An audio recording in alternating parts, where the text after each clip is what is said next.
Ward 13. Unang gabi ko bilang nurse, na-assign agad ako sa Ward 13.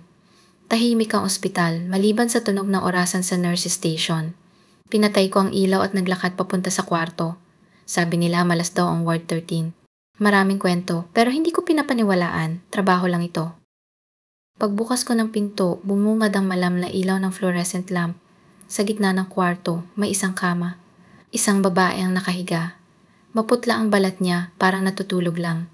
Sinilip ko ang chart pero walang pangalan. Walang detalye. Paano nangyari yon? Lumapit ako, pinipigilan ng kaba.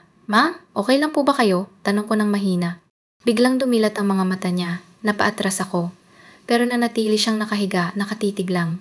Sa titig niya, parang may gustong sabihin, pero hindi ko maintindihan. Tumalikod ako para lumabas. Pero paglingon ko sa kama, wala na siya roon. Napaatras ako, hinahanap siya sa buong kwarto.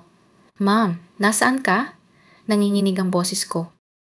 Bigla, sa sulok ng kwarto, nakita ko siya. Nakatayo, ang ulo niya nakatagilid, ang mga mata niya nakatitig sa akin. Ang mga labi niya gumagalaw pero walang tunog. Sino ka? Tanong ko, halos hindi ko maibuka ang bibig ko. Naglakad siya papalapit, mabagal at tahimik. Ang lamig sa kwarto ay parang dumoble. Pakiramdam ko, hindi na ako makahinga. Pagdating niya sa harapan ko, bumulong siya. Hindi mo ba ako naaalala? Hindi ko naintindihan. Tumingin ako sa salamin sa gilid ng kwarto. Doon ko nakita. Ako ang babaeng nakahiga sa kama.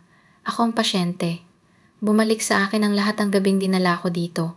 Ang sakit sa dibdib, ang mga doktor na nagmamadali, ang tunog ng monitor na nag-flatline. Ako pa lang namatay sa Ward 13.